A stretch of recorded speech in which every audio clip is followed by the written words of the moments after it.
Assalamualaikum warahmatullahi wabarakatuh.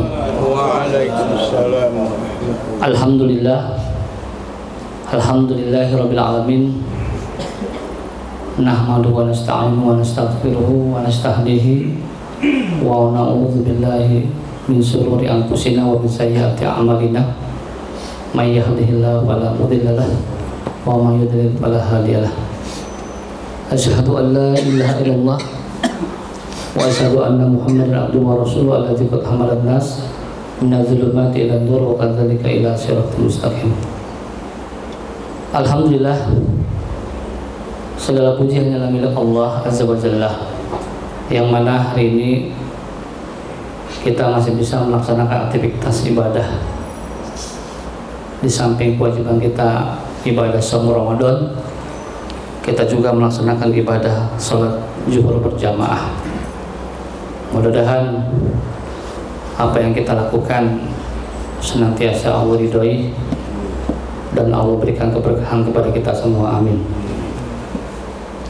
Salawat dan salam senantiasa kita limpahkan kepada Nabiullah sebagai qudwah dan contoh bagi kita semua. Ma'asyiral muslimin rahimakumullah. Allah berfirman dalam surat Al-Baqarah ayat 183, Ya ayyuhalladzina amanu kutiba alaikumusiyam kama kutiba alal ladzina min qablikum la'allakum tattaqun. Kemudian dalam surat Al-Imran ayat 190 dan 91, wa qala ta'ala fi kitabil aziz, A'udzu billahi samil alim minasyaitonir rajim. Inna fi khalqis samawati wal ardh wa ikhtilafil laili wan nahar la ayatin lil albab alladzina yazkuruna Allah qiyaman wa qu'udan wa 'ala junubihim wa yatafakkaruna fi khalqis samawati wal ardh rabbana ma khalaqta hadza batila subhanaka faqina azabannar. Ma'asyiral muslimin ikhwah fillah dan Ustadz Abah Hamidan serta sahabat-sahabat guru yang lainnya yang dirahmati Allah. Kalau kita bicara tentang surat Al-Baqarah ayat 183, itu jelas bahwa perintah itu ditujukan bagi orang beriman. Wahai orang-orang beriman, diwajibkan atas kamu melaksanakan ibadah puasa. Ya. Jadi Allah menspesifikasikan perintah ini kepada orang yang beriman. Ya. Kenapa demikian?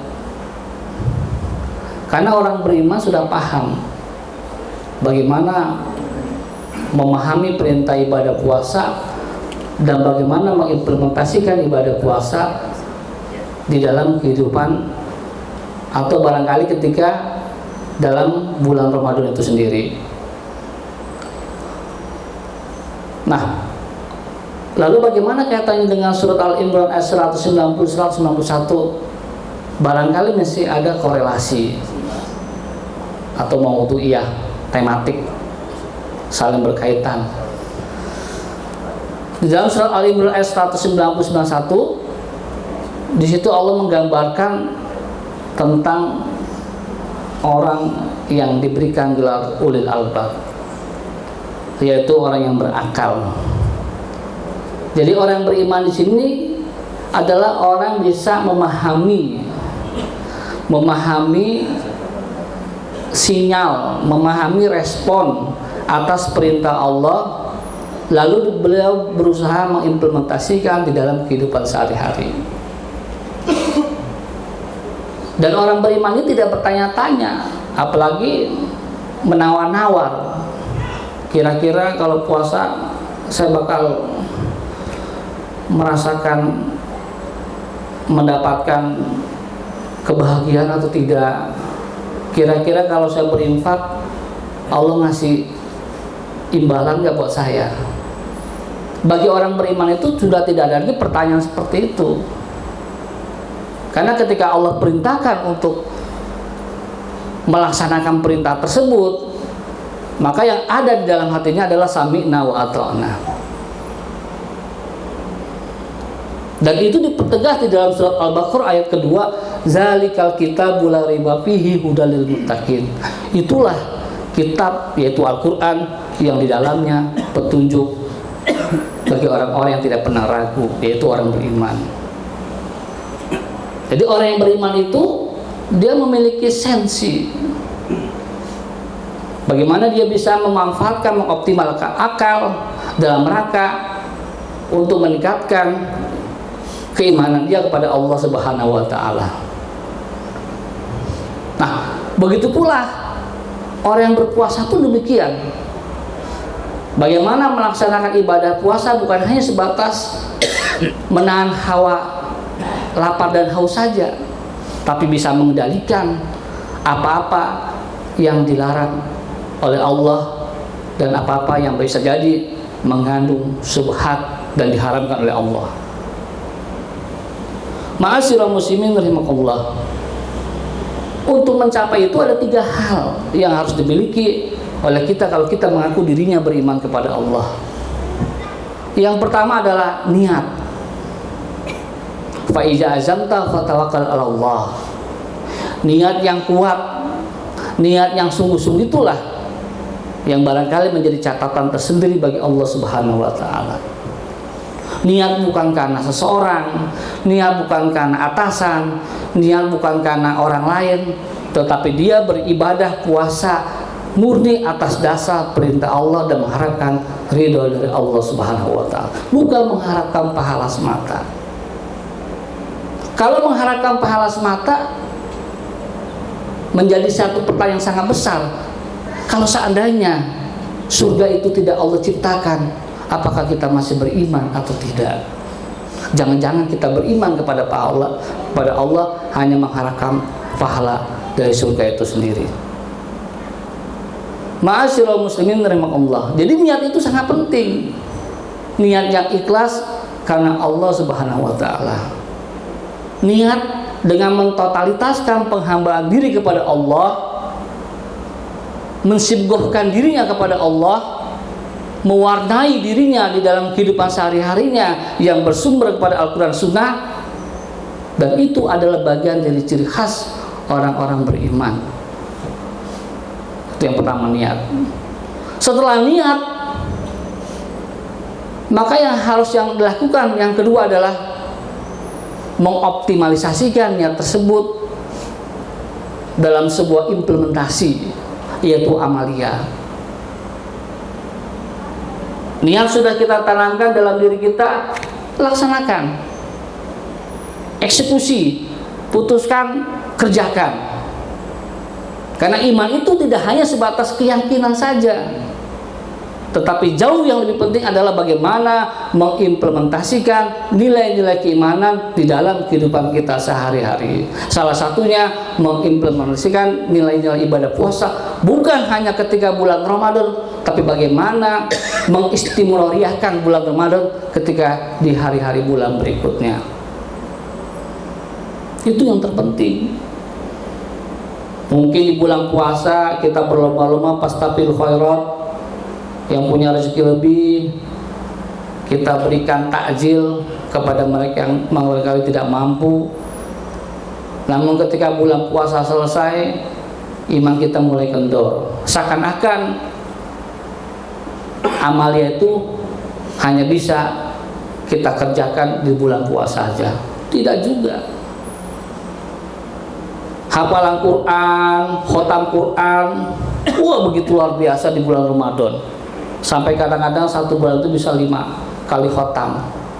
Tetapi ketika sudah lewat bulan Ramadan, justru iman kita kendor. Seakan-akan barangkali hanya hari-hari Ramadan saja yang Allah lipat gandakan. Sedangkan hari-hari selain bulan Ramadan kita laksanakan ibadah seperti biasanya atau tidak lebih. Ini satu kesimpulan yang barangkali kurang tepat.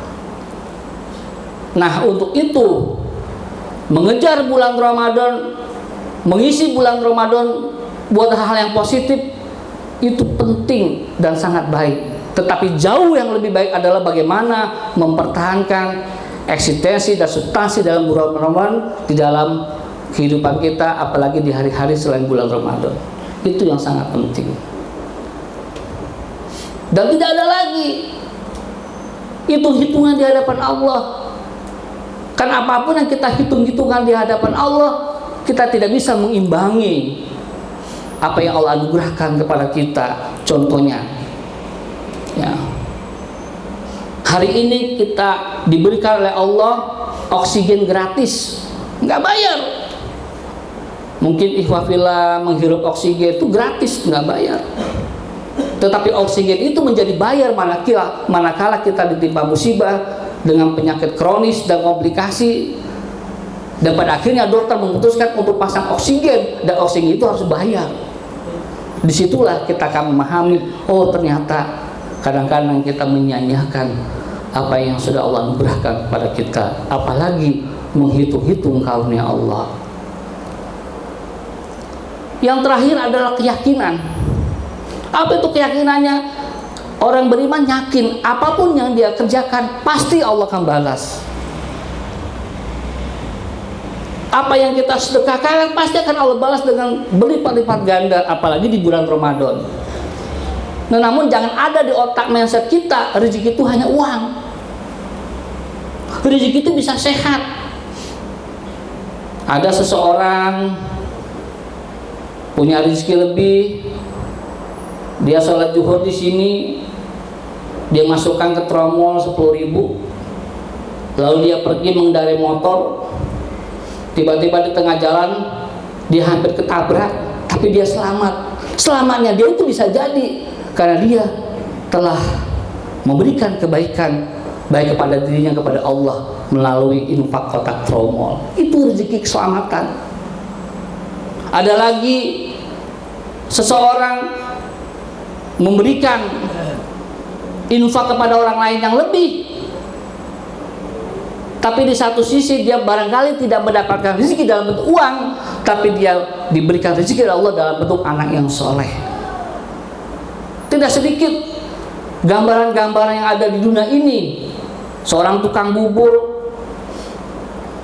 ibadahnya, sholatnya sesuai dengan waktunya, tidak pernah hitung-hitungan di hadapan Allah, dengan anak 5, anak 7, anak 10, tetapi tidak jarang dari mereka justru anak-anaknya sukses baik dunia maupun akhirat.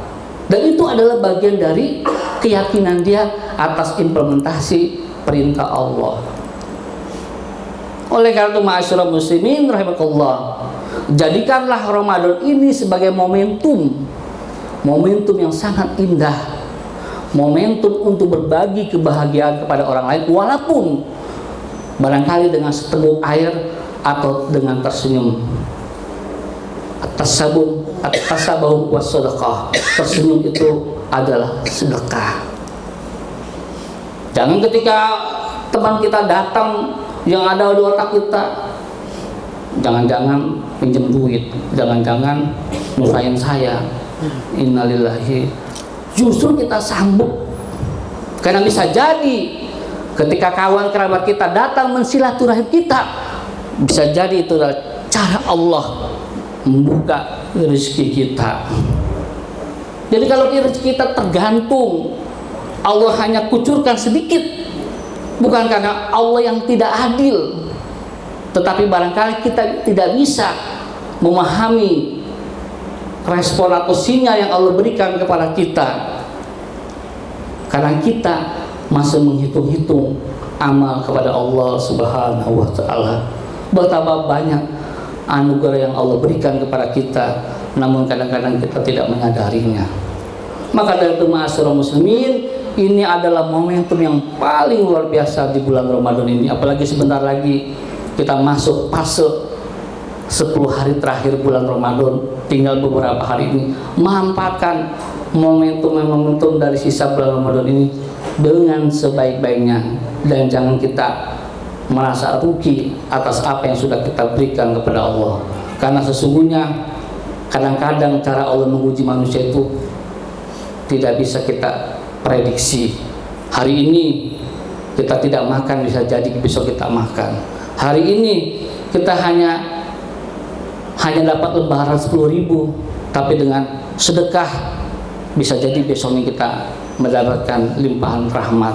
Atau bisa jadi kita ditelepon oleh instansi, siapkan berkas, Anda akan ada kenaikan pangkat dan sebagainya.